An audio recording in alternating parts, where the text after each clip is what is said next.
This show is part of the RetroZap.com podcast network.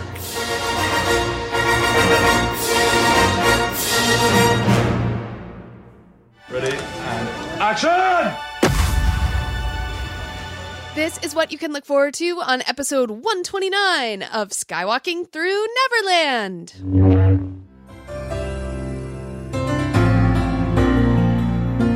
Wow, that's a very Karate Kid 2 moment to pick up where you just left off. Yes, we'll have to talk, and that'll bring us back to our honeymoon, because we went there on our honeymoon. So what was the biggest question that Dave Filoni had avoided? Yeah, I think they probably got put through the ringer to film this movie. We all need to pitch in as fans and buy Harrison Ford a Malamute.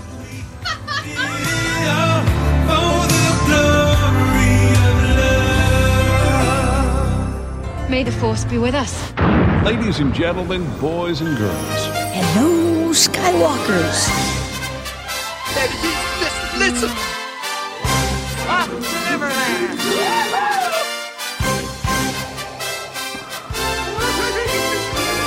I only hope that we never lose sight of one thing, that it was all started by a mouse. Wow. Oh, what? You are skywalking through Neverland. Hey, Skywalkers! Welcome back to Skywalking Through Neverland. And on this episode, we are going to celebrate. Ooh. But for any of you new Skywalkers out there, we are the family-friendly Disney and Star Wars podcast that brings you entertaining stories from creators and fans. And as always, we want to give a big thank you to our family of Skywalkers who help us out each and every show, whether it's listening to the show, posting about the show, posting in our Facebook group, or just spreading and sharing the positivity about our adventure through fandom. I am Richard, and now everyone please say hello to my sweetie wife Sarah, who is Disney bounding as Belle. That's right. I've got my little yellow dress on. I couldn't think of the color for some reason. My yellow dress Sunshine on. yellow. Off the shoulder. It's very cute. I like it. But I have to be wearing a Star Wars necklace from Kevin Lyle. What is that Lyle design? Norse Legion, Matt Clifton said, thank you very much. Yes, it's the Norse Legion. I knew it wasn't Kevin Lyle, it was something else. Jedi image. The symbol. Jedi symbol, thank you. With a little diamond in the center. Yeah, and it was designed by Kevin Lyle. Thank goodness we have our scope walkers. I know. Thank you so much. And that brings me to my point. I want to thank you so much, Skywalkers, for sharing this show on social media and getting other people to subscribe to our show. In fact, this past week, we had some awesome download days because it was a bunch of new subscribers downloading our entire catalog. So we want to thank you so much for sharing this show and telling others about us and getting others to subscribe. And if you tweet at us during the show, which we love, you are a tweet walker, and simply tweet at us at SkywalkingPod. All right, now we are back recording from Long Beach, California on July the 20th, 2016. And I'm sitting here bouncing in my seat. You know why? Why? Because in my head, I'm hearing Kool and the Gang, celebrate good times. Come on! I think you just have to think of that song. You do. Because we're going to talk all about Star Wars Celebration Europe. Oh, exciting. And to talk about that, we won't just be discussing among ourselves because we weren't there.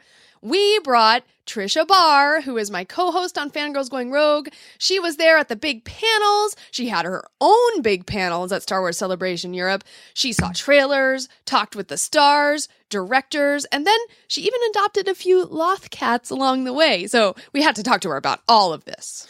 Lot of great first-hand information, which is really, really fun. Mm-hmm. Now, we also have some shout-outs, a Skywalker of the Week, things we want to share. But first, let's announce the winner of last week's contest, where we were giving away a copy of Chuck Wendig's new book, Star Wars Life Debt. Yes. All you had to do was pick out my question that I had asked George Lucas almost 30 years ago at Star Wars Celebration 0. Oh my goodness, yes. Now, many of you guessed, many of you got it, many of you didn't, but the first one to answer correctly was... And the winner is Matthew Jenkins. Congratulations, Matthew. That book is on its way to you as we speak. I asked him, so how did you know? Because I know the sound wasn't that great. Right. Being recorded from a VHS camera. He said it just sounded like you. Aw. Plus, it was probably a louder question than some of the others. Yeah, when I was looking at the audio, when I was listening to the audio today, I was going over trying to find the bite so I can play it right now. Okay. And my question was very, very, very loud. Oh, see? There you go. All right, so in case you missed it, here is my question to George Lucas, and here is his answer.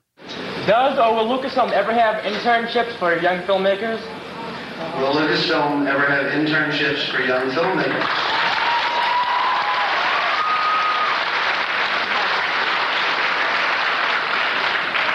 We're a very small company, and from time to time we have hired people, not as young filmmakers, but in various work capacities.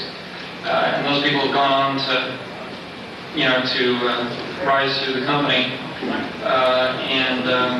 So we do that, but it's on a very limited scale because it's not a very big company. So I asked him about internships for young filmmakers, and he said, nah, not really, not as filmmakers. But then again, that's how David Collins started at Lucasfilm. He was an intern over at Skywalker Sound. But that's right. Then again, he wasn't booted up to a filmmaker, but look where he is now. Yeah, that's pretty awesome. Wow. I was looking for my foot in the door. Why not go to the top? Yep. There you go. So thank you everyone for listening and guessing the question. All right, now one thing we have to mention is, Sarah, you and I were on VoxBox Star Wars Comic Book Podcast once again. Oh yes, we were on episode 64, and who do we voice this time? Voice the Lizard King and his prey. Which was which? Were you the Lizard King? I was the Lizard King, yeah. Okay. So for those of you who don't know, VoxBox is a fantastic companion piece to our classic Marvel Star Wars comics with Randy Martinez, where we talk about the classic Marvel Star Wars comics. But Michael Corley, he does a great show where he'll review the whole comic issue in about 12 minutes, and then he'll have guests come on like ourselves and do a dramatic reenactment. A link. You know what? We'll put up a link today on Facebook. But I'm sure if you search VoxBox, VoxBox, Star Wars, it'll probably come up in your podcatcher. Yeah, he's on episode 64 right now, and there's 107 issues, so he's past the halfway point. It's a really good show. It's a great recap of the storyline. And I recommend it highly. And he's far ahead of us in the classic Marvel Star Wars comics. We're on episode 9. Yeah. We're on issue 9. He's on issue 64. But wow. Right now, with things being so busy, Randy's busy, we're busy, so we are trying to coordinate our schedules to record the next one. Randy's at Comic-Con right now. What's his excuse? San Diego Comic-Con. He can record from the booth. I know, yeah. So, hey, if any of you guys are going to Comic-Con, walk up to him and say, "Forp!" And then just walk away. Just walk away. That'd be really funny. That would be. All right, now, speaking of Forp, gotta love my segues. Let's go into Things we want to share. Things we want to share. Things we want to share. Things we want to share. Okay, so this past week was Disneyland's 61st anniversary. And you know what? We were so busy that I kind of looked down halfway through the day of July 17th and I was like, oh my gosh, it's Disneyland's 61st anniversary. We had no plans to go. Like, we were just so busy. And Matt Clifton is saying on Periscope, there was so much Star Wars Celebration Europe news. So it's like I can only focus on one thing at a time. Well, plus Disneyland didn't have any kind of big celebrations like they did last year for the 60th, but it's the 61st. So we will honor Disneyland's 61st anniversary right now by sharing with you something that Lego just put out. Well, they're going to put out. They just announced this. Right. So I'm excited. Can I Go ahead. talk about this? Go ahead. So it's the Lego Cinderella Castle playset. Now, I know this is more my goodness. Walt Disney World, but yes. everyone just work with us here, okay? Yeah, you know what? It was announced, I think, last week. On Monday, it was leaked. Oh, is that what happened? Yeah. Okay, I'm so excited about this. So I'll describe it a little bit. It's the largest princess tower to date. It's 4,000 4,000 bricks. And once completed, it's over 2 feet tall and 17 inches wide. So over like a foot and a half wide. Oh my gosh, I'm like doing, oh my gosh, that's a big gigantic. That's yeah. a lot of pieces to lose. But, and of course, with Disney, with Lego playsets, do you know what I'm always excited about? Everything, putting it together. Well, the minifigures that come with it. Reading the manuals. Well, that too. I love it. And Mrs. Reb W, yes, it is adult level. It's 4,000 pieces, so it'll take a long time to put together. And oh my gosh, so it has an adult level price tag. We'll mention in the end too. Well, yes. So of course, when you look at it from the front, it looks like the Cinderella Castle from Walt Disney World. But then you turn it around, and there's all these little rooms with lots of Disney references. So Aladdin's carpet is in there. There's the red rose from Beauty and the Beast in the little glass case. There's brooms from Fantasia, a spinning wheel from Sleeping Beauty, and minifigures. Okay, are you ready? And an exclusive minifigures. What are they? Okay. What are they? So Minnie, Mickey, Donald and Daisy, and let's just say this, that Mickey, Minnie, Daisy, and Donald are variants. Because Disney Lego just put out a set that included those characters. Well, these are exclusive variants. Okay, gotcha. All right, but only with this set can you get, and this may push me over the edge, Tinkerbell. A Tinkerbell minifigure. So exciting. Now, this Tinkerbell minifigure is the size of the other minifigures. It is. But she's got a cute little cloth skirt. Did you see that? Oh my gosh, it's like so cute. You sound like Mr. Smithers, but she has a hat. Yes. The Simpsons fans know what I'm talking about. Right. So 4,000 bricks, over 2 feet tall. How much do you think this set would be? I'm going to say, because I did my research, you know what? Let's see if the people over the scope walkers can guess. Now let's compare this to like the Death Stars. Okay, so Mrs. Reb W thinks 200. All right, a little higher. Now the Death Star, the big giant Death Star, which had how many pieces?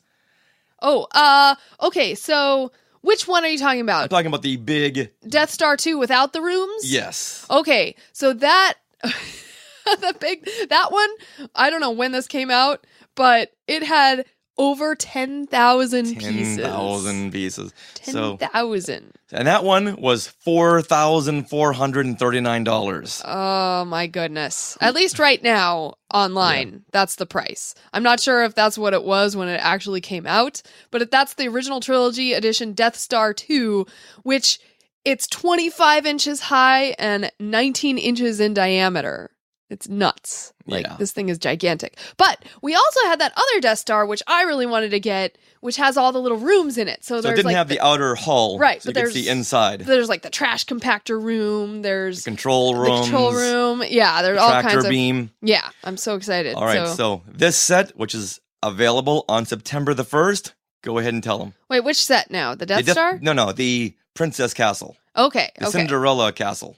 So the Cinderella Castle is $350, and I think on Periscope, Chris Marino was the first to get that. Now this is U.S. dollars because everywhere else is going to be different prices, but that's true. $350.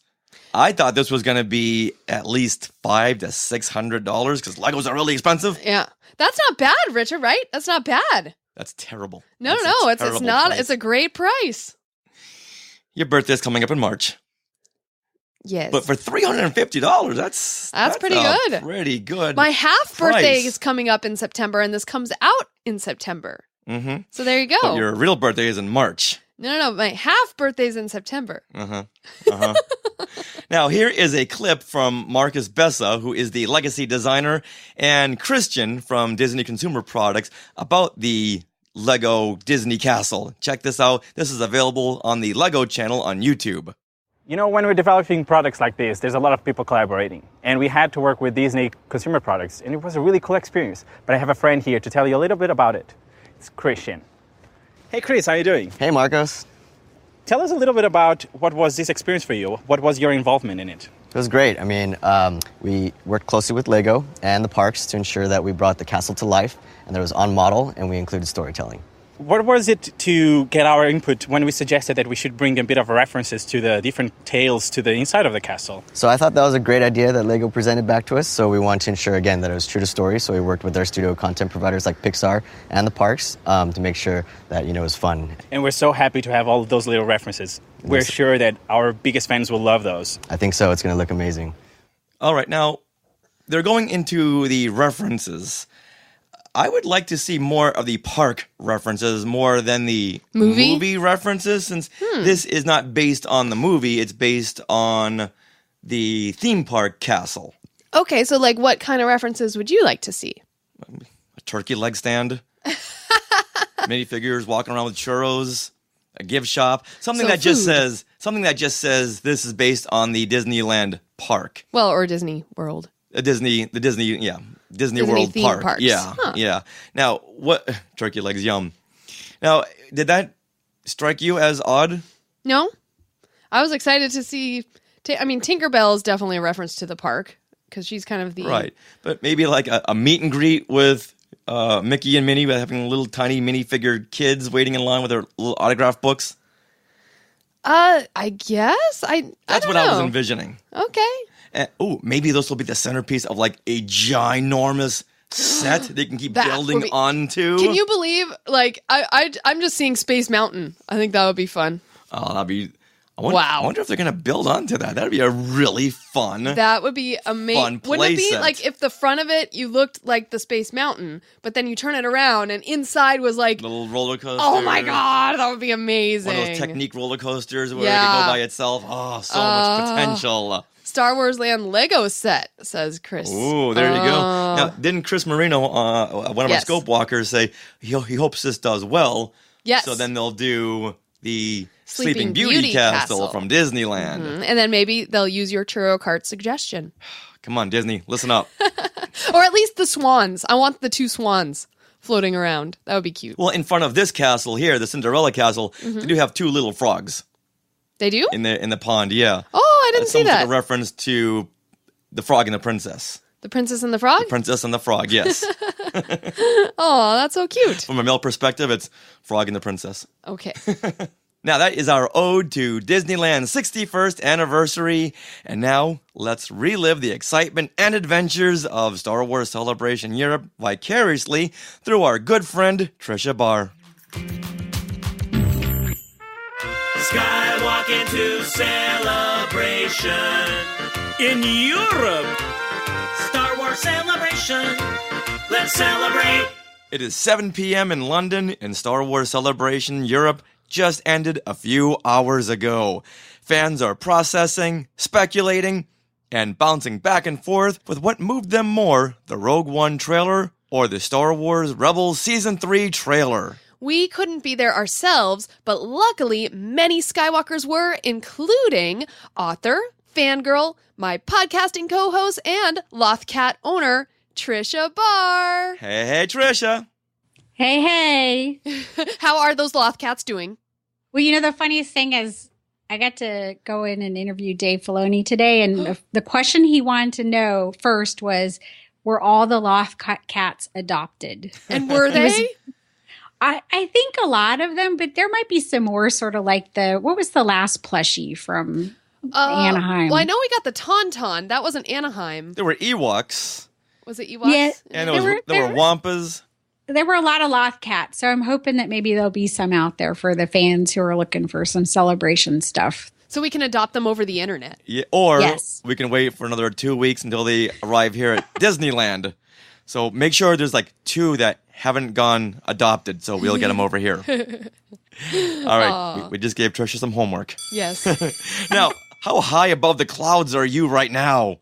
Seeing how this just ended, an hour or 2 ago? I have cried many times at this convention. Oh. It's not a bad cry. It's never a bad It's an Ashley Eckstein cry. Yes, exactly. It's sort of like, oh, the emotions are coming and I'm a child again and I have no control. And so therefore I am crying. Aww. Well, you know what? We got to admit that we shed some tears too. Oh, absolutely. Yeah, all the way across the pond. Yeah. When did you cry? I'm just curious because you have different reactions when you're in the moment. So Well, when did you cry? I was actually really surprised when Thrawn was revealed. I like from the standing ovation in the audience, and now thinking about it now, I'm like starting to get like emotional. But like, I got really emotional and teary, and I think it's because for me, that whole trilogy, you know, the Thrawn trilogy, the Zahn trilogy, was the beginning of my fandom. Because, you know, I saw the movies and then right away in 91, that's when the first book came out. And so, well, yeah. This was speculated a while ago, so it was already in the back of my mind that Really? Thrawn would be making an appearance. But the actual reality of it. Oh, of course. I Seeing the image right there blew my mind. But in the back of my mind, I knew he was coming since there's been rumor that this might be the last season of Star Wars Rebels. Okay. Tricia, any word on that? No word, you know, and nobody asked. Oh. Like nobody asked in the press conference, nobody asked in the round table. It just didn't come up. And it's something that we seem to always ask is on the American side of the pond. Yeah, we love our definitives over here. I know. So from your side, like, do you think the reaction was crazier for Rogue One or for Thrawn Star Wars Rebels? And just like... Thrawn. Well, we didn't see the actual Rogue One trailer, but for the sizzle reel, wow, that's a good question. I think it was Thrawn by far. I think it was Star Wars Rebels, honestly. Yeah. But Tricia, now you were in both rooms, right? I was in both rooms. So what was your response to the reaction, or what was the reaction? Well, I'm going to say that overall that the fans here are a little more subdued than we can be. Okay. Like, Richard, you would be you'd be off the scale. What do you mean? What are you talking about? I totally thought of Richard. I'm like, man, he would just be off the charts over here. But yeah, they're not quite as like crazy as American fans can be, where you just get a lot of screaming and cheering like we're at a football game or something. You know, it's just. But I know they can get excited. They have soccer, but so they're very respectful. But for me, in the panel, in the moment, I thought the loudest reaction was for Thrawn. Oh, wow, interesting, really interesting. Now, why wasn't the reaction that big for Wedge in the Star Wars Rebels trailer? I would have thought that would have been mind blowing, but they kind of skimmed right over that. Well, he comes up in the press conference, so definitely the question got asked because it didn't get asked, and it seemed kind of I felt the same way because I don't know if you saw my Twitter pics of my reaction to Wedge was sort of, you know, like I cried. That was one of my cry moments. Oh. Now, for me, I know that I was kind of like, when I heard Wedge, just because of Dennis Lawson's reactions to being in episode 7 a while back, that it was going to be boring. So I've kind of had this distance to Wedge ever since. It's not fair to Wedge. It's not fair. It's not fair to Wedge, but you know what? It's I need some therapy. I'll get over it. So you're saying that there was Wedge talk in the press conference. Did they mention who played his voice? No, and that wasn't asked. You know, no. Yeah, no. So there were all those type of questions. If we had had a little more time, that probably would have been asked. But it was very, you know, it seemed like there were so many other things that people wanted to talk about that it did. Who's playing him? Yes, it came up in my mind. Who's playing him, but didn't get asked. So, you know, I actually lucked out and I thought someone was going to ask my question for Dave Filoni, and he said I was the first person to ask my question. So I was excited. So when we get that interview up and clean, you guys are going to get a new good answer on something. Oh, Can you tell us what the question was? Yeah, I asked about the green mist in the season trailer. Oh. Do you want to give us a hint about what he said, or is that going to be an exclusive? No, it's not exclusive, but I thought he said probably for the fans of the Clone Wars who see that green mist and think of something, we're maybe moving in the right direction. Wow. Oh, nice. All right, my mind is wandering. Yeah. Now, we should preface this by saying, Tricia, you were at Star Wars Celebration Europe on a media pass, correct? I was on a media pass, yes. So you got to go not only to the Star Wars Rebels panel, but you got to do a special press conference, which not everyone got to do, right? Exactly. And then you also got to interview Dave Filoni in a round table. Now, how big was that round table? 6 podcasters. And, the funniest thing is that, the press kind of has this, everybody wants to scoop everybody, right? And so it ended up, there were multiple round tables and some of them were different press outlets. And, it was like, we were kind of asked, are you guys like all vying to, as we were waiting, the group of podcasters, and it was like, are you all vying? And we're all just sitting there like, happy and kind of coordinating who's going to ask first and talking about the things that we should ask or shouldn't ask. And then, when we walked in the room, it was like, hey, Tracy Canubia said, it's like the family. And we're like the family. It's like everybody's there. It was so much fun. So I don't know. Podcasters maybe are different. It's not a competition. I don't know. We'll all get our own angle on what's said. Right, right. Because we all come from such different aspects. Like, we're vintage, where Sarah, you're more of the 1.5. Dark Ages, 1.5 generation. There's Clone Wars, there's Rebels. There's so many different eras now that people come at it with such different unique perspectives. And at the big Rebels panel, even the Rogue One panel, I loved hearing the questions from the kids, because I'm thinking, wow, I want that kid on our staff. That's a good question. Now, was your roundtables and your private press conference before or after the screenings of we these got them shows? After the screenings. That hasn't happened always. So we got to see what happened, and then I got a one-on-one with Tia Sarkar. Got to ask Sam Witwer a question, which has been on my bucket list, and then we got to go in and wait, back up. Tell us. Well, I got to ask Sam about just, he plays all these dark characters. Like, why is he attracted to them? You got to, he's on Once Upon a Time. Do you guys watch that show? We got out of it, but I heard that he was on it. Yeah. And he's like delicious. I mean, who are you going to have play, Mr. Hyde from Dr. Jekyll and Mr. Hyde? Because that's the shadow archetype, We're talking Jungian. He just gets to be the shadow. He doesn't even have to be the good side. He's just bad in that show. So, I got to ask him kind of why do you want to play that? And then he goes on and talks about all sorts of things about Maul and Ezra and oh my gosh. And we're going to have all this stuff up, definitely. So yeah, can you tell our listeners now where that's going to be up?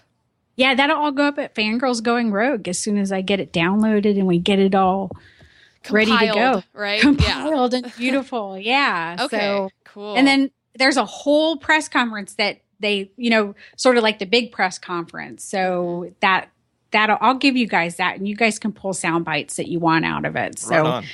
Yeah. So, just everybody asked different media outlets. It was like an hour long. So, you can find that anywhere. I think it's more fun to let people kind of pick the part that really, whatever he said that really, stands gets out. you excited. Yeah. And then talk about it, because there's so many different things he talked to. So what was the biggest question that Dave Filoni had avoided? It's funny because some people still don't realize that he can dance around a question. Really? Well, we talked about that. What was your music question, right? There was no reason for him to dance around that, and yet he did. Yeah, he we joked about it because I was like, oh my God, Sarah's asking a great question. And then he tap danced right on around that. And, I don't think he knows how to answer a question anymore. No, he does. He's just really, really good at dancing kind of, But, the funny thing was Tia in the big group press conference, she mentions that. She goes that she'll ask him questions and then she'll walk away and be really satisfied and then be like, no, wait a minute. Yeah, exactly. So it's not just us. It's not just us that and I got to ask Tia about when did she find about Thrawn, and did she realize, how, because she's an artist and Thrawn studies people's art. Yeah. So it kind of made me nervous. So didn't you love the visual of the art around Thrawn? The Salamari. Yeah. Oh, incredible. And I love the fact that Dave Filoni did answer the question about if those creatures will be in the show. Yeah. And as George always said, no, because they're living, yet they don't have the Force. Right. So that was a great answer. Yeah, I mean, I think he said, what did he say? Sam Witwer sort of said you need to tell people that, and that's just like managing expectations. So, you know that there's not going to be something that can void out the Force. Yeah, and I love how George Lucas's influences are still influencing Star Wars today. That makes me so excited. So, did you guys? There was no live stream of the Future Filmmakers panel. Is that?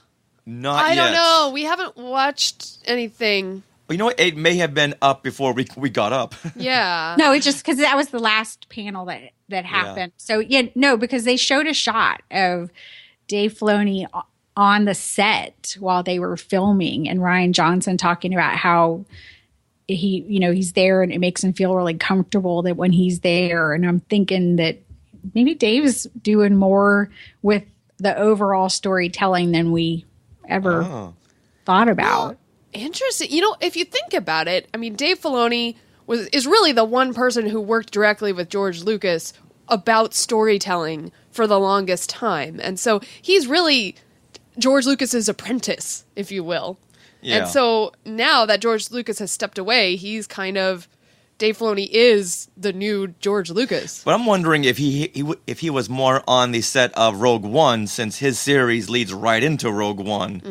I'm wondering what he did on Episode 8. It was Rian Johnson's photo it was his own personal photo that he took. Interesting. Yeah. So, I'm sure it'll pop up there somewhere. Somebody probably tweeted it. Well, I'm sure if Dave Filoni's got an hour or two off, he's going to say, hey, guys, book me a jet. I want to go over to Episode 8, see what's going on. I know I would. Now, how many episodes did they show you of Rebels? I believe it was two. I believe it was 2. Okay. Yeah, they didn't. Okay. There wasn't like a starting back over and showing. They wove it all together. But I'm pretty sure looking at my watch, it ended up being 2 episodes. Now, I don't want to know too much about those episodes because we obviously haven't seen them yet. But I do want to know: does Thrawn show up? A lot of what you see in the season 3 trailer is in that episode. Wow. That's awesome. What happened last season on season 2. A lot of the stuff they showed us in the trailer was in the first episode. Like, where do you go from here? You have Ezra Kanan fighting Darth Vader? I know. What's next? Oh, Ahsoka. Yeah, exactly. No, there's a lot of there's a couple of things that are cut funny when you look at haven't seen the episode and then you look back. Some of the stuff is cut deceptively. So one thing is out of these first 2 episodes, and then there's another cut, and that's not from those 2 episodes. And I won't tell people what, but most of what you saw in the trailer is from what we saw. Okay. And then Captain Rex is back, and he's wearing his Captain Rex outfit. Aww. So did he slim down? Not really when we see him. Yeah, because I know from that brief shot, it just looked like he was more back in Clone Wars physical shape. I won't spoil things, but I will tell you that I did cry. That is another cry moment. Oh, so not in the way that is, cry like I'm devastated. So, but cry in I felt really kind of like my heart just palpitating, and, it was a good emotional kind of people who have been longtime fans will feel very satisfied with. Tricia, you're good at tap dancing. Now, when you say palpitating, was that a reference to anything? Palpatine. No. It's just and just some beats from that feel very original trilogy to me. That you were like, okay, that strikes my 1977 fangirl heart. Awesome. Now, did they avoid the question about when this was going to premiere on Disney XD? Again, nobody asked. Go ahead. I've just been reflecting on the things that got asked for, like the things that were asked over here and what I know would have been asked in America were very different. Well, what are some of the things that they asked over there in Europe? Well, I like, mean, what was the difference, I guess? They weren't so much about hard details. You know, we had obviously the one guy noticed and asked about the ship that looked like Dash Rendar's, but things were more, I don't know, storytelling and less hard facts, less hard dates. You know, like they haven't seen the Freemaker adventures over here. So, you know, I think they're used to waiting and maybe not as like, oh, we need to know, we have to have this on our DVR. Maybe that's just a little bit less of that type of who's the actor, that kind of stuff. It was just different type of questions. And, you know, then again, I don't know if that's just cultural. It's just how the time worked out. And that's who got to raise their hand and ask the question. Right. I appreciate you posting on our site about if anyone has any questions, please let you know so you could ask. Oh, people had definitely good questions. And I will say that some of the questions that people were asking about did get answered in the press conference. So when those start going up, I think their questions will get answered. So somebody did ask those questions. As a matter of fact, I was like, oh, great, that one got asked. I can check that out off the list. Excellent. You know what? I love the fact that when Tia Sircar says something she's not supposed to, she gives that big, I'm so in trouble, that little girl look. That's so cute. That wide eye, like, what'd I just do again? the hand in the cookie jar expression.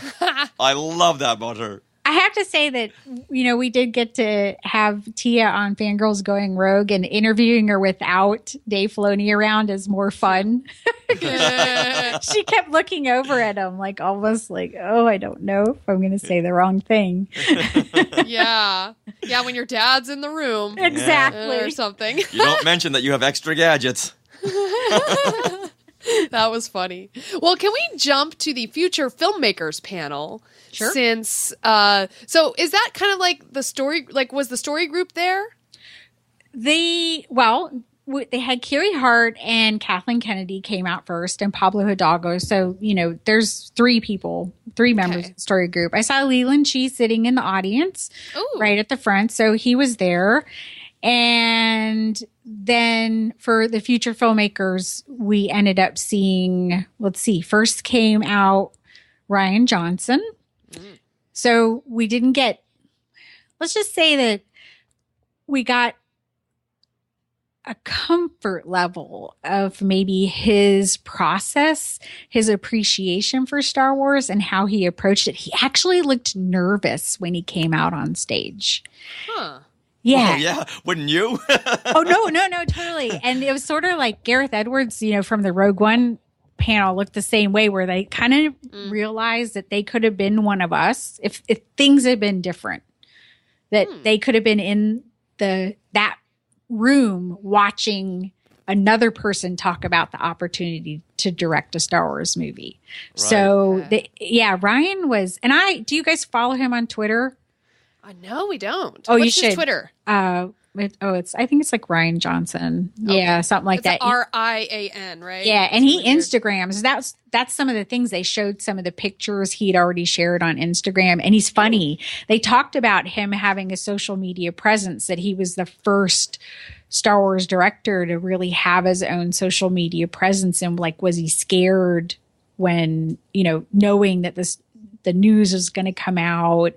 And, you know, he said, you know, he really enjoyed social media. He said he started out with his first movie. He had his own webpage. He had a message forums. He liked to hear people's thoughts on his movies. So I think he listened, sort of in the way we know that Dave Filoni listens, that they're paying attention. But he seemed really solid. And, you know, eventually John Boyega came out. And you get the impression that he pushed this saga into a new place. It's all about the characters. And I thought that was who pushed it in a new place. Ryan John Johnson. Boyega? Ryan Johnson. Okay. Yeah, that was John Boyega's kind of feedback and I heard that also. That's sort of what came out of Kathleen and Kiri, that they were really going to push these characters. And they also confirmed, we saw that little snippet when they announced episode 8 and that they were filming, and we see that snippet of the end of Luke. Yeah, with Rey, and it looks like the same scene from the end of the movie. And he confirmed that is the opening shot. Yes. Oh. So this is he said, I'm doing something different. You don't do that. And Saga hasn't done that yet. So we're going to get to see Luke's reaction. Wow. Woohoo! And maybe even hear it. Oh yeah. now that would be all. And the other thing he talked about was being a kid and having the toys, and he's he explaining the process. Like, I mean, Richard, this definitely. You had the toys and you had to make up your own stories. You didn't have social media. You didn't have anything to kind of fill the gap of It wasn't about speculating. It was imagining where it was going to be. I still do that now. Yeah, well, that's exactly. So he talked kind of about that and about just, understanding, that he had done this as a kid and now he's getting to do it as an adult. So really fun. Wow, that's a very Karate Kid 2 moment to pick up where you just left off. Oh, yeah, right?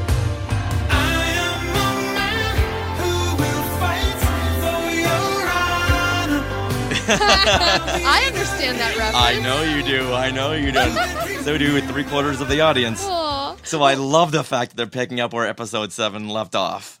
Yeah, okay. So that's kind of exciting. Yeah. And it's good for a confirmation now.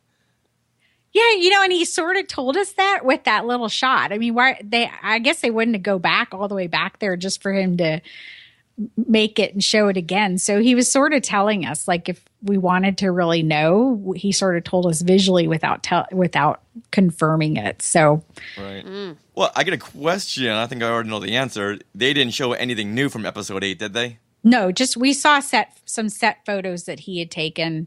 Nothing, and he said, there's a lot of there was a shot of the coast of Ireland, and there was a shot of the set with some green screen. But then he said, I'm sorry, I've shown a lot of images of green screen, and we've built some spectacular sets, but I don't want to give them away yet. So that's good. Yeah, so he said lots of practical, sets, but he didn't really want to give all that to us yet. Okay. I was kind of hoping they were going to show at least a small snippet of something from episode 8. But if they had, the internet would have melted. Everyone's computer would have just melted on their desk. Well, yeah, and they quasi confirmed that Ryan Johnson will be having a panel, that the next convention will be all about episode. Yeah. So Pablo was sort of put him on the spot. He's like, "You're going to be there, right?"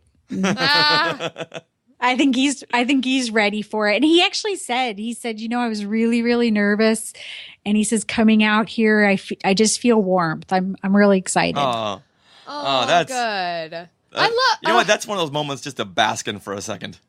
Yeah. Right. Let's all bask. So now on to, do they talk about the Han Solo films? Ooh. And who came out for that? And will Crimson Jack be in it? They essentially confirmed. Oh, now I'm going to forget his name. Alden? Yes. Alden Ehrenreich. There you go. You got it. I'm learning how to spell it too. It's really weird. Exactly. So he. And I want to say Erish because we know Erish. Erish, exactly. So I get confused, but it's Alden Ehrenreich. What? Yeah. Anyway. We'll get practice. It's kind of like, remember back when we would all go be like, okay, we're going to practice Lupita Nyong'o. Yes. Like 5 times, but now we can do it. So I practiced her name all the time because I was like, I'm going to screw that up on a podcast. That's what editing is all about.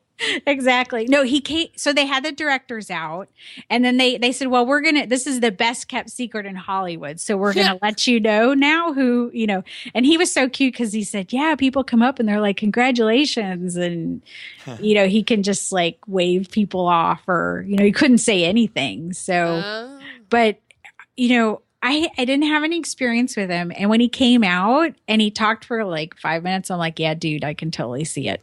Okay, that was my question for you as a female, Yeah, especially. Like, no, what was your reaction? He smiles like him. Yeah, he's got to have the crooked smile and that gunslinger walk. Yeah, and so the best part was we learned he was the first person to audition for the role. Whoa. And then they talked about this wide sweep, and this is like the biggest casting call. They went everywhere looking for Han Solo. Like this, they knew this was important. So they said, we went everywhere. And then they're like, yeah, well, the first guy who walked in was the guy who got the job. He's like, sorry, Kathleen, I wasted all your money. So now, did they confirm when this film will take place in the Star Wars timeline? Because what I was hearing is that it's right before Episode 4. But that didn't get discussed either. They were trying to really stay away from stuff. I think they just really wanted to come out and give people a flavor. They confirmed that Lawrence Kasdan pushed really hard for this directing team. And Kiri actually did an impression of Lawrence Kasdan pitching them as the directors, which is kind of funny. I was like, oh wow, we can all do Larry Kasdan impressions now. So yeah, so he really wanted them, and they were really funny, and they talked about Han Solo. And if I were going to say, Sarah, we talked about Han Solo on Fangirls Going Rogue. And if we were going to talk about what I thought his core was, they were really close to what I thought his core was, as far as that he's clever, but not the smartest guy in the room. And that he ends up doing the right thing. Right. That's really good to hear, because we know when a director doesn't have the character in mind, Superman, that it doesn't turn out very well. Zack Snyder. Yes. So I felt really comfortable, and they're going to start shooting around January, February. So they said they were just moving out here to start pre-production and get all that kind of rolling. And yeah, they actually screen tested on the Millennium Falcon. So he's already gotten the chance to, they said he got to screen test with Chewbacca. Oh my gosh. And this kid's up in his early 20s, right? Yeah, right. So that would be like 15 years before A New Hope. So we're going way back. And depending. Yeah, well. I mean, makeup can kind of. Right, but I don't think they're going to age him any more than that, or they just want the gut of an older actor like me. Yeah, I think I get the. I mean, I don't know if I'd want him to be real close to the Han. No. We want to see the growth of the character and what made him what he was. Honestly, I want to see him as like a teen. Those angst, rebellious years.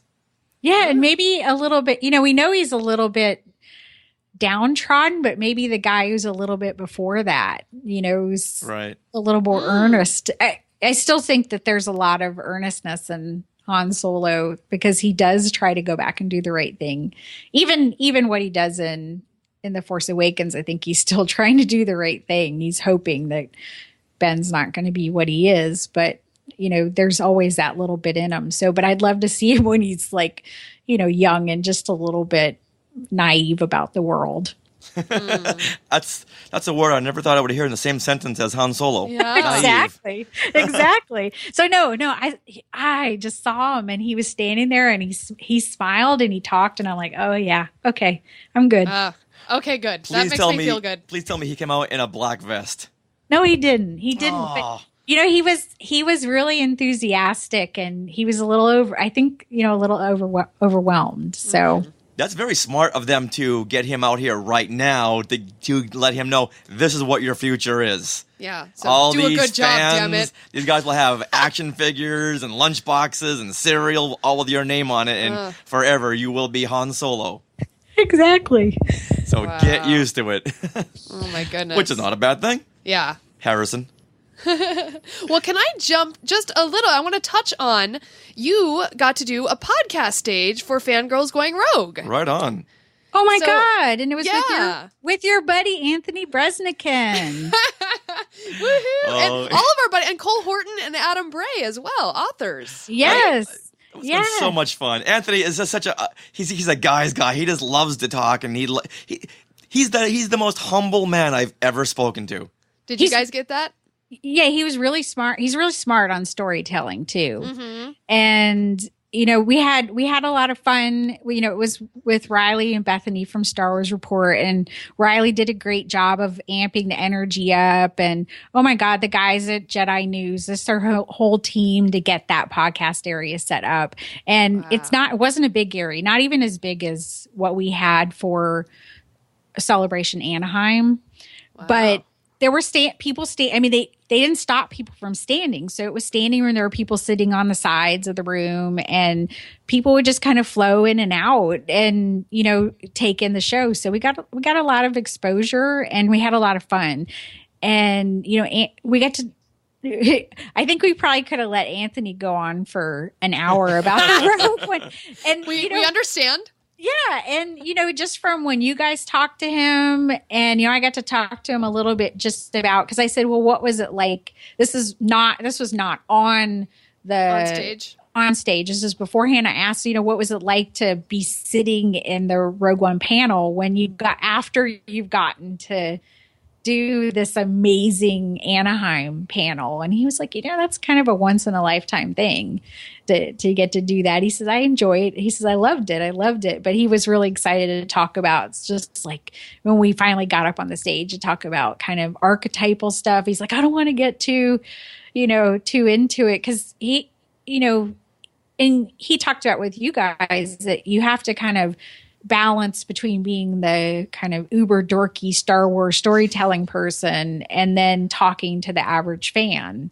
And so, that's the balance that you have to do. I mean, people who listen to us, a lot of times they're on the really intense Star Wars level, but to get there and he, have to balance that. And, they did a good job of, we got to get a taste of everybody's out there. I'd say the biggest reaction from Rogue One was Forrest Whitaker, and not surprisingly. So okay, yeah. So and then Adam and Cole, and we had Kemp, also Remillard, who did the cross-section books. We got to talk a little bit about things we would want. We did a character discussion. We did the jingle and everything. So we got to talk about what we thought of things that were coming out of animation and being brought into the movies. Now that we saw Saw Gerrera, what things, ships, people, characters, what do we want to see kind of transition and come forward? Awesome. And once again, you already sent me this Fangirls Going Rogue podcast stage. MP3, right? The file. So that'll also be going out on Fangirls Going Rogue. So we got a lot on Fangirls Going Rogue coming up. Yeah. Wow. The fangirls are taking it overseas. Thanks to TRICIA. Woohoo. Well, it'll be fun. It'll be, and thank goodness it's less than a year to the next celebration. I know. Yeah, I want to ask you. So this celebration, Europe, this is your first one overseas, correct? Mm-hmm. So how did this compare to one in the States? Well, a couple of things. Like I said, the people being a little less, I guess, crazy American, boisterous. I don't know that we could have been. They were very polite. No, they were enthusiastic, but it was just different. Okay. In that regard, it ended up being that the media had a little bit better access than we're used to over in the States, because they had a separate entrance that you could go in and get in a little bit. And I'm telling you, it's because people, a lot of times in the media, we just want to get in the door so we can get to something first. Right. Because our time,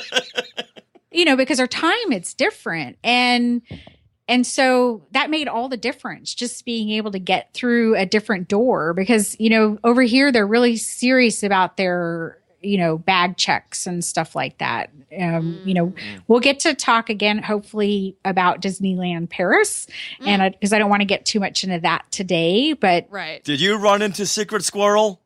Did I what? Did you run into Secret Squirrel? No. Oh, okay. Just wondering. Okay. He's a security guard over here, and he's like Secret Squirrel. He hides behind trees and buildings and makes himself really small. He's a stalker. He's a stalker. No, so we've dubbed him Secret Squirrel. So that's just kind of, that's different. So you had to go through this really long bag check, and the band system for the stage seemed to work really well. And again, they don't get in line, kind of queue up like we do in America, where we're out there 2 days ahead of time. So people were getting in line comparatively for a smaller stadium. If you got in line an hour and a half before they were going to give the wristbands out at 6 a.m., you would definitely get in a wristband. So people who were showing up a half an hour before 6 a.m. were getting wristbands into the stage. Wow. That was not as likely at Celebration Anaheim. So that's a little bit different.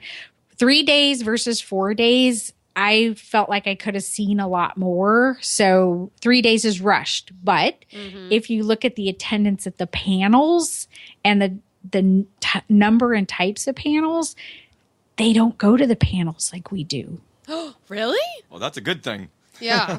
Yeah, no, seriously, if you wanted to get into a panel, you were going to get into it. Whereas we've had where you need to get into it. So it's a little bit different in that, because you sort of feel that kind of anxiety coming in, knowing, I have to get there and make sure they're in time. And then after the first day, you're like, oh, okay, I'm all right on that.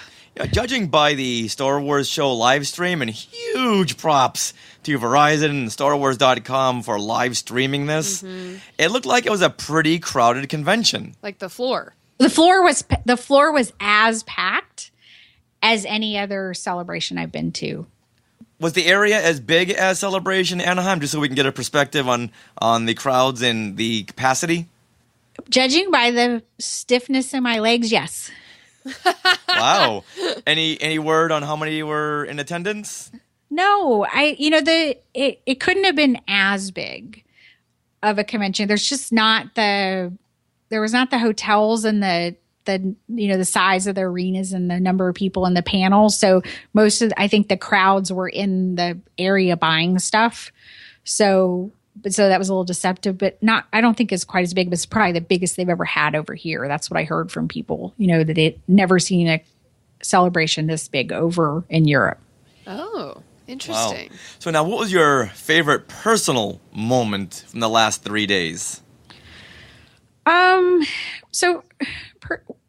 Dave Filoni was a high bar. That's kind of bucket list thing to get to ask him a question in person. So, for anybody who's really watched, everything that's gone over the years. But a moment that I had that's really awesome is a little bit different than people would have gotten to do is I did the STEM Heroes and Heroines panel. That was one of the earliest panels on Friday. That's right. Yeah, I got to have we talked about science and technology. And when I had first pitched the panel and got it approved, I went ahead and sent, a request in the Lucasfilm. I said, I'd like to have somebody, you have so many great people working in techie jobs.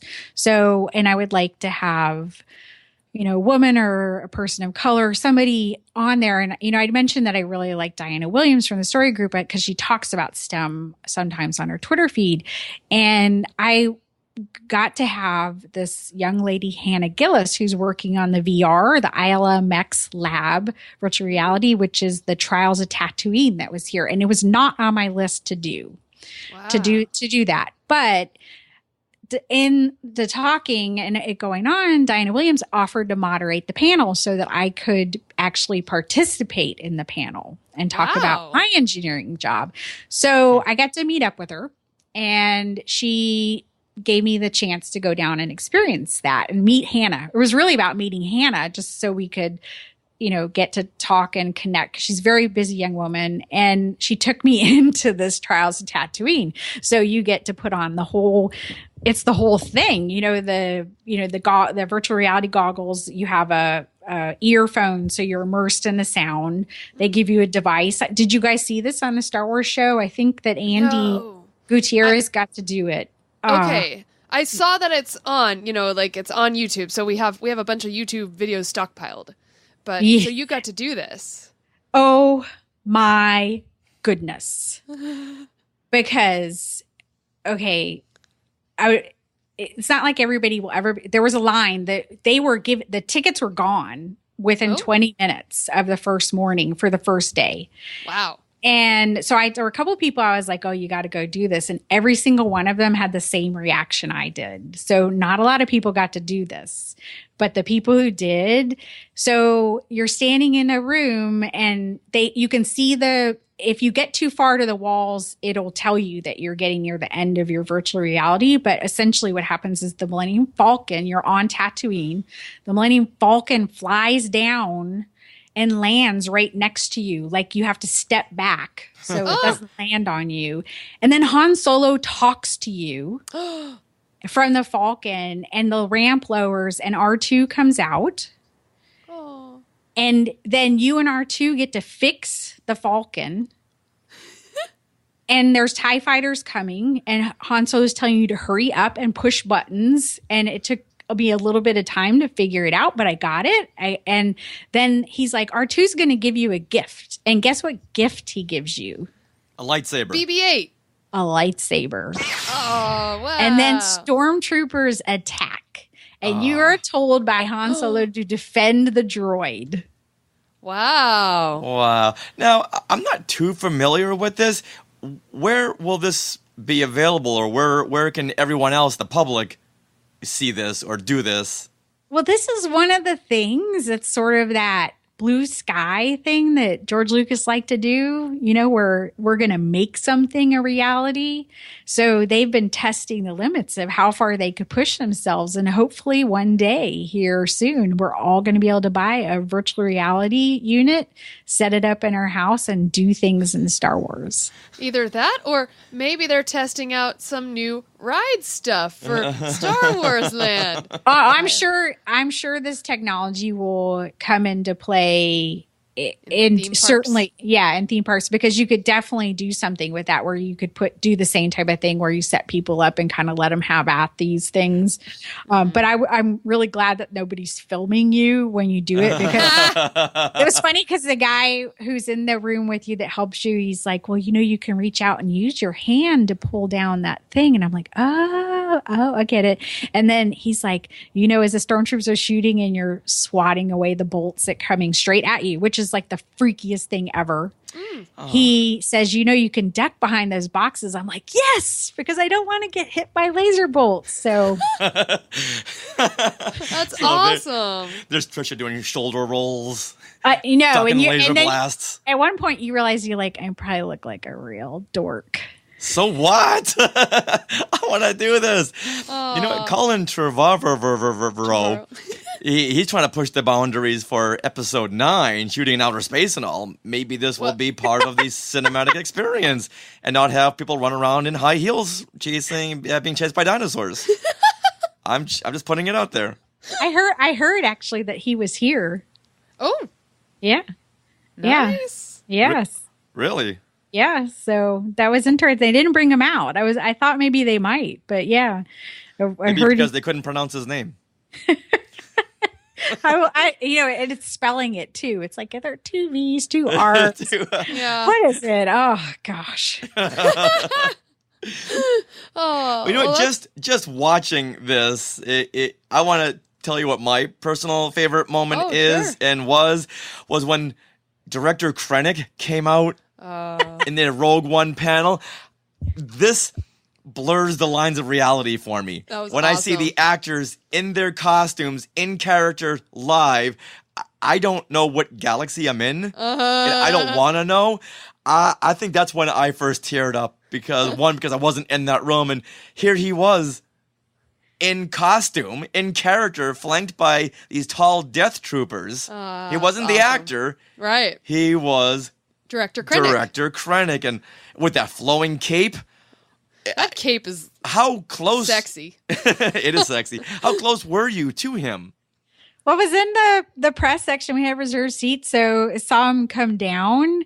I wasn't at the best because when he first came out, I didn't see him. So it took a little bit. And I think it took a little bit for the cameras in there to realize it. But by the time he got up on the stage, I was like, oh, dude, that's really him. So that was kind of funny. So, I mean, to get an actor to come out in do that in costume, do like the whole thing. So I'm kind of excited for him and for what's going on with Rogue One. So did you guys have a favorite moment in looking at the teaser, the sizzle reel? Because I know you didn't see the teaser trailer that we saw, and it's not, just so people know, it's not really a trailer. Like it's another teaser trailer. So I don't think you missed out on the big moments.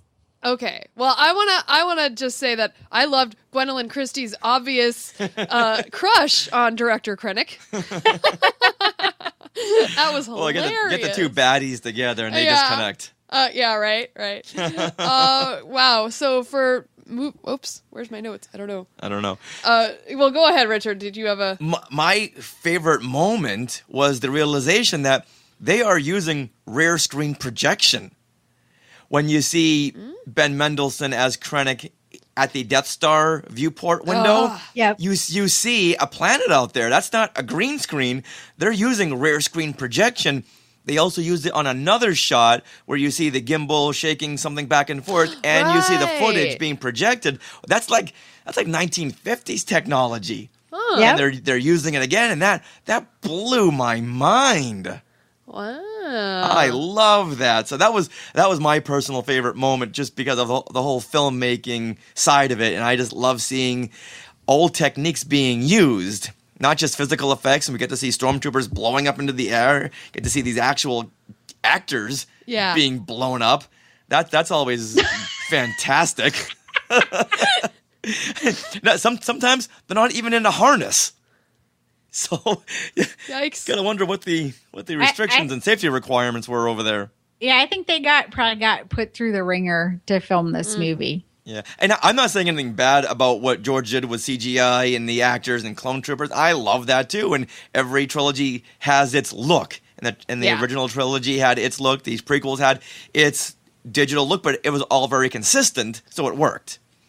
And I'm loving the way they're going back to 1977 and using some of those techniques. Yeah.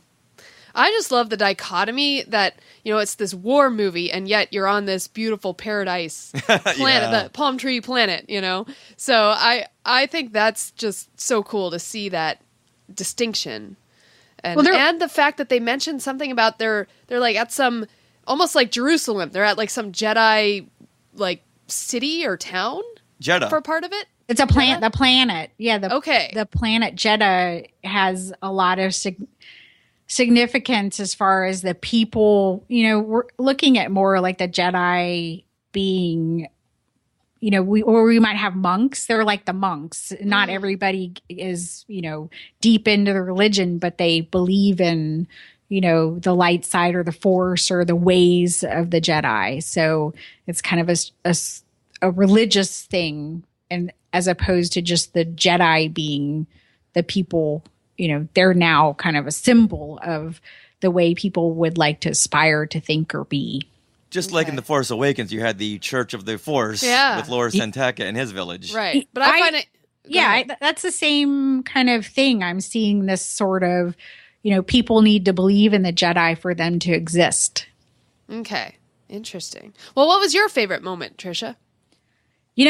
I don't know if people obviously, when you see the trailer, remember seeing the Force Awakens trailer, and we saw it on the, the little screens, and we analyzed it. And then when you get to see things really on a big screen and take them in. So just looking at it that way, it was really exciting because there were so many like iconic images from Star Wars, like the Stormtrooper, but then it's in this beautiful water. And there's a shot of, it looks like sort of an evaporator. And I think it's Jyn maybe on the side. And then, but it's not the sand, and it's like blues. So it's different colors. So it's like taking it and like switching up the visuals. So now and Kathleen Kennedy talked about that a little bit. This is not like anything we've ever seen before. And it's kind of fun because, especially if you're used to the cinematic language of Star Wars, this is gonna mess with you a little bit. So, you know what? We did see a little bit of a beach on Kashyyyk on Revenge of the Sith, But I think seeing stormtroopers in the water, that's gonna be cool. You would think they would have different armor too. Like these are now shore troopers, right? Well, no, and that's the interesting thing. We see the shots of the stormtroopers, and in the Rogue One costume exhibit, there are shore troopers and there are stormtroopers. Whoa. Okay, and here's something else. We also know that there's this kind of animosity between Vader and Krennic. Right. So I see this sort of that there's the bad guys, the rebels aren't necessarily as coordinated. You know, we know that they're coming together, but I also sort of see this where the Empire, there's a little bit of friction. There's factions, and Krennic has a different way of doing things. So, you know, they're shore troopers and they're stormtroopers, and they're both set of costumes, different styles in the costume exhibit. I did take a lot of pictures, not as many as some of the 501st guys that were in there trying to get their reference photos. And then the other crazy thing is they showed the Death Troopers, who are different, right? Yeah. So they're in the black. And not only that, they're shiny, like almost Phasma-ish in not silvery, but there's definitely a gleam to them. And there's even mention on their costume that you know that they're there to kind of shine and project. And they were all lined up behind Director Krennic's costume, which is amazing. And he's caping it, and Phasma's caping it. Now I'm like, my whole brain is like going wild with the possibilities of what this could be. Got to bring capes back into everyday wear. Well, there's cape dresses and things. Oh, that's very true. Now, and then the Death Troopers, they're wearing the Darth Vader belt, the belt buckle. Yes. So I'm wondering what the significance behind that is. Huh. I know, it's crazy. There's all sorts of troopers now. So, and they're all different colors because, you know, it was just white back in the day. Yeah. No kidding. Right. And I think those are just the stormtroopers that we were able to see because that's where the story was. But you open up the curtains and there's all these different factions of stormtroopers all over the galaxy. And one of the other cool nods to the Clone Wars and Star Wars Rebels in that costume exhibit is, you know how everything's a cube in Star Wars Rebels and the Clone Wars? Right. Like if they had a box, it was a cube because of rendering, it's easier. Well, all the Rebel material is cubes, like their boxes are all cubes. So that's a little bit of a nod to the visual of the animation with the Rebels, and their costumes are absolutely fantastic. So now people who want to cosplay things, you have 800 more different costumes to make. Oh boy. That's awesome. Never ending. That just gives more opportunities. Yeah. Mm-hmm. I've got to ask, you saw the trailer, and I've been reluctant for Rogue One? And in Rogue One, I've been reluctant in reading any kind of breakdown, but I'm very interested to hear your perspective. My only breakdown is I think that from kind of what we thought, I'll just say this, from what we thought about Jyn in the first trailer, which is funny because the young lady said, "Oh, I thought she was Space Katniss." They went a different way this time, and Jyn looked what they were trying to tell us she was a little different. So. And nobody says, "May the Force be with you," or us, or however she said it, as good as that. May the Force be with us. Yeah. So it's a little bit different. So I'm curious to see how everyone else reacts to it. But I don't think that again, they didn't give us anything. Okay. It's just, here's some little snippets from the movie. So when it comes, you guys won't have missed anything. Did they tie in that doll that the one Death Trooper was holding? No. Okay, I saw a little glimmer of something that doll was tied in to. It's like, we don't want to know too much, but we're still curious. I want to know. I don't even, it's so crazy because remember how many things that were in the Force Awakens stuff that didn't make it in the movie. Oh, yeah. Like the hand offering the lightsaber to Leia, not there. And we went on for days about that. So, I think when it gets here, we'll know what it's about. So I'm becoming not a more casual fan, but I'm not as worried about what the trailers say. Okay. Now, before this question in the edited show, we're going to put up a spoiler alert. Okay. So, can you tell us about the Darth Vader shot? Attention, Skywalkers. Spoilers ahead. Warning. Attention, Skywalkers. Spoilers ahead. Warning. Spoilers ahead. Spoilers ahead. You don't get to see all of them. Okay, good. That was our prediction last week. That I don't want to hear just the breathing. I want to see a red lightsaber in darkness or something. But I don't want to just hear the breathing. I want to see a little bit more. And it looks like that's what we got, right? Just a little bit. Okay. All right, that's good. I don't want to see his whole thing. You're slowly unwinding him out. But no, not the whole Vader. Okay. Well, is there anything else you'd like to share before we wrap up today? I don't know. I'm excited. I'm excited to be in this new age of Star Wars. I felt like there was a lot of last Celebration, it seemed like there was like a nervous, like they were excited, but they were nervous because they didn't know. Nobody knew how The Force Awakens that would was do. a make or break convention. Absolutely. And they weren't sure. And now they're a little bit more comfortable in their skin. Like the people who are doing this are not as nervous as what's going on. But at the same time, they did a really good job of bringing out and giving, knowing where they could where they needed to push things, where they needed to talk about stuff. And really now they're not fighting as much probably with trying to get the first movie off the ground. Now they're in the fun part, which is the possibilities are endless.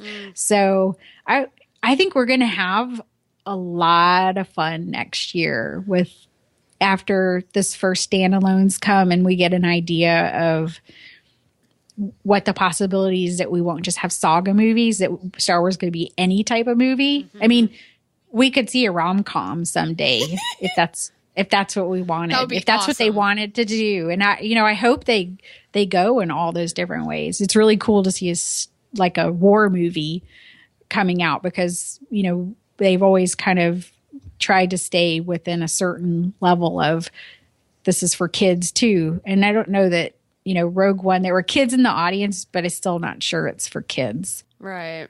And hopefully at Celebration Orlando, they'll do a big Rogue One panel where Felicity Jones is a little bit more loosened up. Because she seemed like she was on edge and very, very quiet. What was your vibe with her? Because she did seem very reserved. I think they're all in that stage where they're a little afraid to talk about it yet. Yeah. They don't really want to give us too much. And it was funny because some of the really hardcore Star Wars fans are like, oh man, I'm really disappointed they didn't tell us more and they didn't do this and they didn't do that. And I'm like, you guys cover Disney, right? So there's a plan, there's a method. Yeah. There's a million different movies that they're trying to get out there in front of people. And so you can't saturate Rogue One now, even though there's a lot of fans who want to know more. So I just think that she didn't get a chance to, none of them. I mean, there was a couple of moments where they wanted to bring everybody out, but she didn't get a chance to really sit down. I don't think she's Daisy Ridley for sure. So. Yeah, I was going to say, she needs to have a sit down with Carrie Fisher and Daisy Ridley and go, okay, this is what's going to happen. This is how your life is going to pan out from here. Yeah. And I heard, I didn't get to see it because I was doing press all day, but I heard the Carrie Fisher interview was fantastic. So I'm going to check that out. Thank you, StarWars.com, for covering everything. Yeah, the Mark Hamill panel was phenomenal. There's so much new information I didn't know about the making of Star Wars and The Force Awakens. Yeah. Well, now he can talk about it because even last time he couldn't talk about it. Right. He wasn't going to say, not in this movie. Yeah. I love how one fan was trying to say, oh, so what's Rey's last name? Like when he was bewildered. So funny. Well, let me tell you one other really favorite moment. They brought Mark and Carrie out at the end of that future filmmakers panel. Nice. And just to kind of tie it all together. And they brought their dogs, Millie and Gary, with them. And we're very familiar with Gary, right? Yes. If you follow. But Millie is like, she's got like 9,000 Instagram followers or something. But both dogs came out. They went all the way across stage, came back. They called him. Mark sat down. Millie jumped in his lap. Just looked down in the audience like, this is the greatest thing ever. Oh. So Millie has, Gary, I was a huge fan, but I don't know. Millie's stolen my heart. Uh-oh. So we all need to pitch in as fans and buy Harrison Ford a Malamute. Get the trifecta of puppies. And plus, have him sit right next to Harrison as he's driving down the 405 freeway. Exactly. But Mark and Carrie were like brother and sister, and they were having fun. So this time they were a little more relaxed. They're kind of like, okay, we're here. We're good. We just finished our movie. We're having fun. At what point did they have to mute Carrie Fisher's mic? They didn't, but I looked down at the end and looked at Kathleen Kennedy, and she was just laughing. She was just shaking her head and laughing. So he just let her go. Wow. Oh, my goodness. Awesome. Well, Tricia, we are deeply, deeply jealous. Oh, okay. Well, I'll call you when I have my jet lag, and then you won't be jealous. And we're fully rested. Like, oh, what a day. Exactly. So how was Disneyland Paris, Tricia? Oh, you're sleeping? No, we're going to have a talk about that, though, because that place is awesome. Yes, we'll have to talk, and that'll bring us back to our honeymoon, because we went there on our honeymoon. Oh, there you go. So, yeah, we'll have a good talk. That place was awesome. Cool. All right. Well, thank you so much for joining us. And everyone go check out Fangirls Going Rogue for a bunch of coverage of Star Wars Celebration Europe. All right. All right, Tricia. Well, thank you very much for taking out your time from the whole celebration experience. I'm sure everyone's dancing in the street and having parties and after parties, round tables. So thanks. That's the plan. Yeah, thanks for joining us and taking out the time here. All right. All right. Thanks, Tricia. Shout-outs, Skywalker shout-outs. Which Skywalkers get props from here in Neverland? Who was tweeted out? Shout-out. Who was photoballed? Shout-out. Who was shared a post? Shout-out. Now, we got a great message here from David and Luann, or as we call them, the Mandervillians. And this was about our discussion on the new Star Wars land. Yes. When we had, on our last episode, gone over all of the aspects that we had seen on that new concept art. That's right. So here we go. Here is what they wrote. Hold on, first read their names. So David and Luann. Oh. Gotta say the Mandervillians. Oh, okay. It's fun to say Mandervillians. I know, and now they sign off as the Mandervillians. Did they? It's great. Yes. Oh, yeah. Oh, on here, yeah. Yeah. All right, moving on. All right, so this is what they wrote. Richard. Who did? The Mandervillians. Okay, good. This is what they wrote. Okay, sorry. Richard and Sarah, a couple of observations about the Star Wars land painting. I just looked it over and came to a conclusion that you two did not mention. The painting is done as though it's a real place in the Star Wars universe and not part of the Disneyland theme park. You don't see parts of any other lands in the painting. You see the towers above the Falcon disappearing into the mountains that do not and will not exist in the park. Now, the reason why we didn't mention that is just because that was one of the first discussions we had, that it's going to be very immersive. Right. So we were commenting on the new information that was given out. Okay. So it wasn't an overall discussion on the Star Wars land. We just wanted to continue what was new that was presented to us. So we didn't want to rehash what we'd already said. Okay. So I hope that answers that first part. So the Mandervillians continue by saying, this would explain why you see what appears to be a Mike Fink keelboat in the waterway. And last week I mentioned I had no idea what a Mike Fink keelboat was, and everyone came at us like, this is what it is, this is what it is. Yeah, especially Seen Unseen Disneyland, Russell Flores. Yeah, who said that these boats were small boats that navigated the rivers of America at Disneyland and the Magic Kingdom in Walt Disney World Resort. An identical attraction called River Rogue Keelboat exists at Disneyland Park in Disneyland Paris. Oh. Did we ever see these? I don't remember these at all. So these but were like you know what? We weren't there in the summer, and maybe they're just more of a hot weather item. Yeah, they're little Tom Sawyer-looking type of boats. Okay. Which I never noticed. Now, the Mandervillians continue by saying, it is supposed to be a Star Wars universe boat of some sort on this faraway planet, not Jabba's skiff or a Disney boat of any kind. And 2, why you see the blockade runner in the lower left, it's part of the atmospheric effect of the painting designed to take you into the Star Wars universe, not represent anything that will actually be in the park. I fully expect that will not be there at all in the end. Okay. All right. So I don't know about that. Like, I I mean, I see their point in that, the mountains aren't going to actually exist, but I just think for the purpose of the painting, there will be like a berm there that you won't be able to see the outside world, and that's what the mountains represent in the concept art. Well, and plus it was a rendition to really immerse the viewer who was looking at the picture into this. So you weren't going to see a parking lot, you weren't going to see the 5 freeway. So it was just painting a bigger picture. Right. Now, I knew it wasn't a Jabba's sail skiff like I had mentioned. I just mentioned that it looked like a Jabba sail skiff. Now, I knew it wasn't going to be because those don't float in water. Okay. But just from the artist's rendition, that's what it looked like to me. And the blockade runner, or the Sunderheart, or the Tantive 4, I don't think they would have put that in the painting if they weren't going to have that in the actual park. That's what I think. Yeah, at this point, what we see is going to be what we get within reason. Right. Like you're not going to see the X-Wing flying over. Right.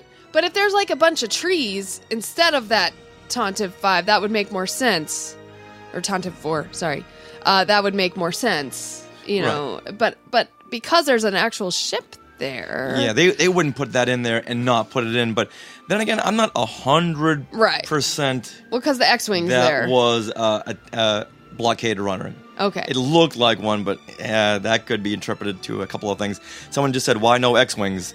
Because I don't think they could make an X-Wing to really fly over Star Wars land in the next couple of years. May take a couple of decades. Unless that VR technology is really updated. Yeah, exactly. That could be that could be it right there. Mm-hmm.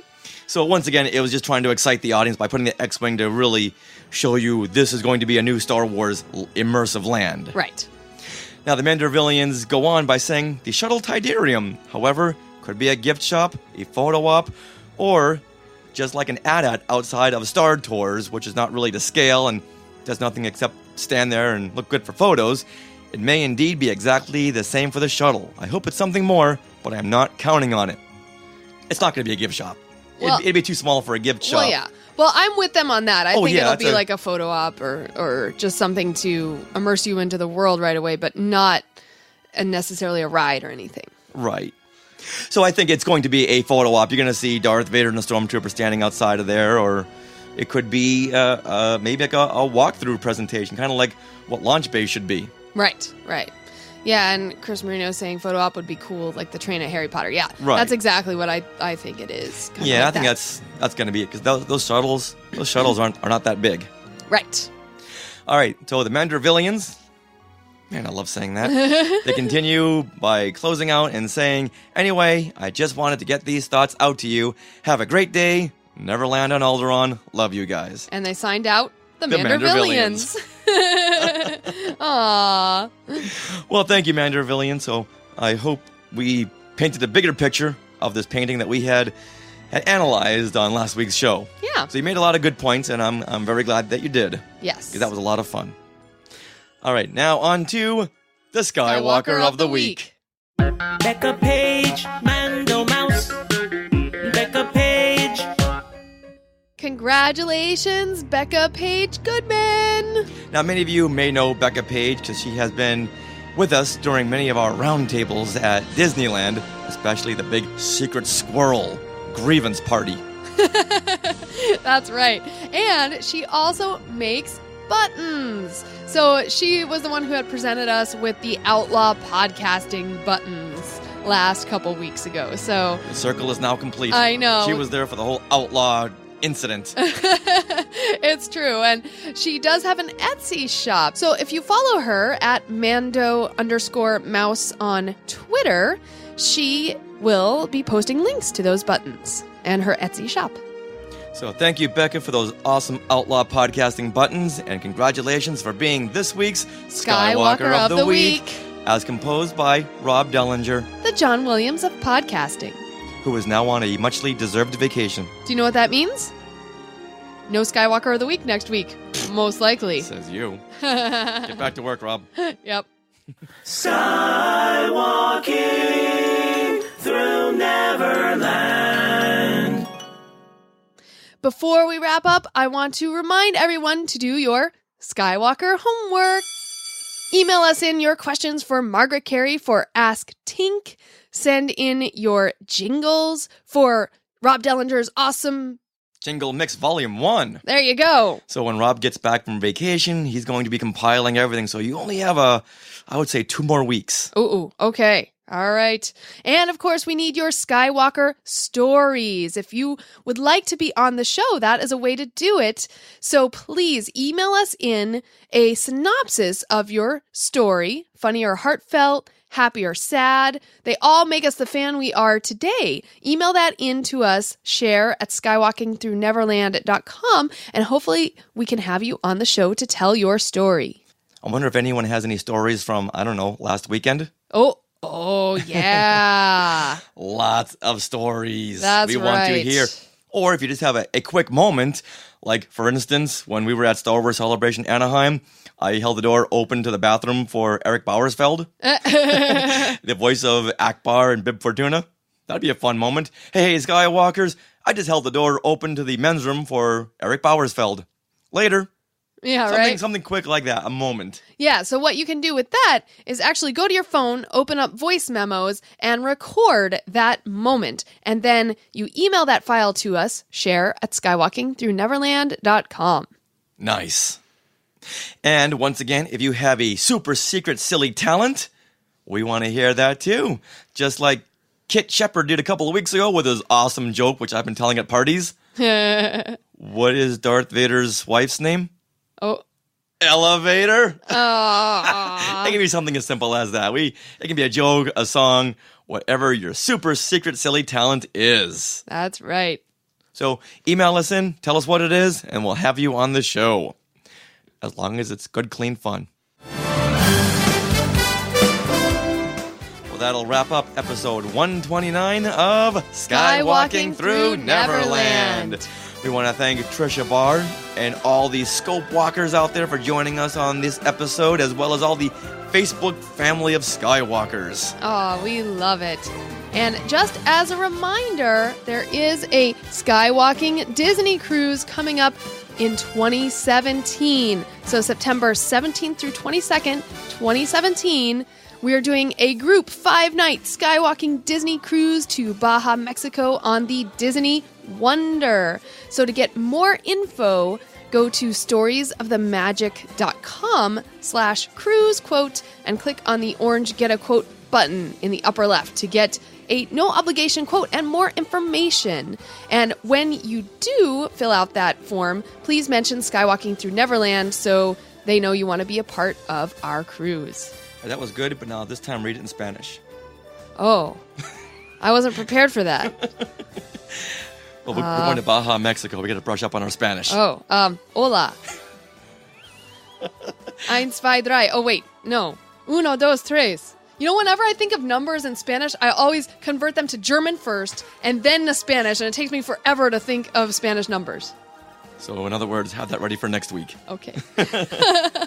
And everyone, don't forget about the other great shows on RetroZap.com, like Brews and Blasters, The Deuce Cast Movie Show, Techno Retro Dads, ARG Cast, which is a retro gaming podcast, and Talking Apes TV, which we just released last week, where we went over the episode Screaming Winds from the animated Return to the Planet of the Apes TV series. Awesome. And, ooh, Skywalkers, right now, starting today, is the monthly TeePublic sale. And do you know what? TeePublic just released new items.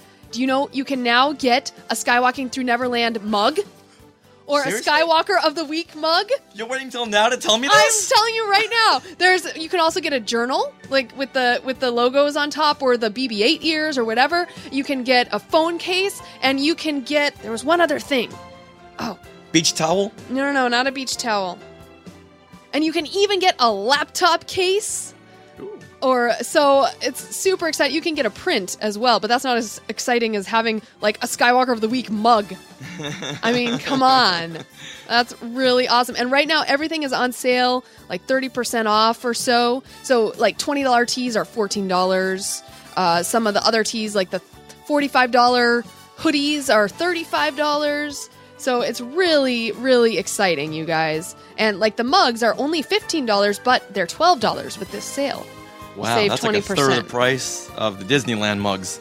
Yeah, exactly. So I think we might need to invest in some mugs here. This is really awesome. Wow. I know. All right, we get some things to purchase. Yeah, so if you want to go to TeePublic and check all of that out, please head to skywalkingthroughneverland.com and click on the Support Us tab where you'll find a link to TeePublic. Also, I'll be sharing on all our social media channels, so chances are within this next week, the sale ends on Sunday, you guys. That within this next week, you can go to any of our social media and probably find the link pretty close to the top because I'll be sharing a lot. So the sale ends July 24th? Yes, it does. Yikes. I know. Gotta get on it. Oh, so exciting. All right, and as always, we love to see those iTunes reviews. Oh, yeah. Because once again, Sarah needs something to read during our social media mornings. And please, as you've been doing this past week, please share the show with some new people and get them to click on that subscribe button. That, by far, is the number one thing that helps the podcast in the iTunes ranking. We got a lot of comments from Star Wars Celebration Europe from new listeners who say, hey, we didn't know about you guys. Yeah, so... And we love the show. Absolutely. So do everyone a solid by keep on sharing the show, because there are some people out there who had never heard of Skywalking Through Neverland. What rock are they living under? I know. So thank you, and all of you Skywalkers who were maybe at Celebration Europe and shared Skywalking Through Neverland, we want to thank you so much. Wore their shirts, and too. Wore their shirts. Patty Hammond went all around London with her Skywalker of the Week shirt. And Kevin Raider Nerd Reitzel wore his Hoojib shirt. Yeah, well, when he was talking to Mark Hamill. I know. Oh my goodness. Love that. Thank you guys. That just brought us to tears. Seriously, it meant so much that you guys were representing, and wow, couldn't appreciate that more. Yes. So thank you for everything that you do, because as always, we could not do this without you. We really couldn't. Not at all. It's a big show. It's a big production, and you guys help so much just by spreading the word and sharing.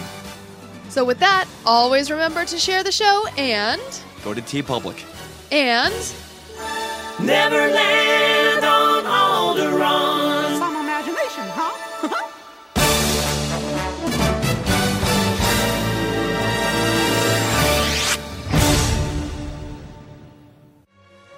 To our Skywalkers and Tweetwalkers, thanks for listening. Skywalking Through Neverland is created and produced by Richard and Sarah Woloski.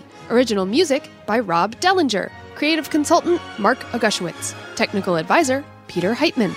Facebook administrators Donald Wicks, Joey Pittman, and Norma Heitman. Skywalking Through Neverland is intended for entertainment and information purposes only. Any sounds, music, and clips played during this podcast are the property of their copyright holders. All original content is property of Skywalking Through Neverland, all rights reserved. Sorry, had to be said. That, Sarah, you and I were on Voxbox. That would be... All right, now, speaking of Forp, gotta love my segues. Let's now go into things we want to share. Want to do that again? Sure. Okay. Oh, I'm supposed to speak. Yes. Whoops. Someone wasn't paying attention. Yeah, stop reading. Christopher Marino. Can we reach out to... Me, Church Lady. Welcome. Church Lady. Emmy. Yes? Periscope, and maybe they can change the color of their font. Why is it a light gray? Why are we talking about this? I don't know. Oh, well, thank you. Your fan is M.E. Church Lady. Hey. What does M.E. stand for? Is it me, Church Lady? Or... I think maybe it's Dana Carvey. Hey, Dana Carvey. What? Dana Carvey. He was the church lady. Oh. Churchy or Lori, not late for dinner. Okay. All right. Dana Carvey. So she is referencing that. He. Okay. Well, cool. All right. Now, we'll segue from Dana Carvey and the church lady. See, I don't know what you guys are talking about, but that's why we have disparate age ranges. It works. Yes. Okay. Gotta go back in time to 1991. All right, Cara, you know what we're doing now? Creating a lot of editing time. Yes. All right. So, hey, everyone, do the things we want to share. Things we want to share. Blooper reel. Things we want to share. Thanks, Matt Clifton. All right, everyone. Now, let's relive the excitement and adventures of Star Wars. Hold on. Let's wait. Didn't you reroute the flight paths today? No, I forgot. And now let's relive the excitement and adventures of Star Wars Celebration Europe vicariously through TRICIA BARR. All right, do that whole Yeah. thing again because All right, I was talking. Yes, and, you were. All right, and Okay, take 3. At Disneyland. Why? Why now? Why now? Why not? You're podcasting. Yeah, exactly. All right. So, like I was saying, or we could wait another 2 weeks until they arrive here at Tiki Tiki Tiki Tiki Tiki Tiki Tiki Tiki Cantina. in the tiki room. Hey, you know what? Let's do. Do you guys want to hang around for the shout outs? Oh.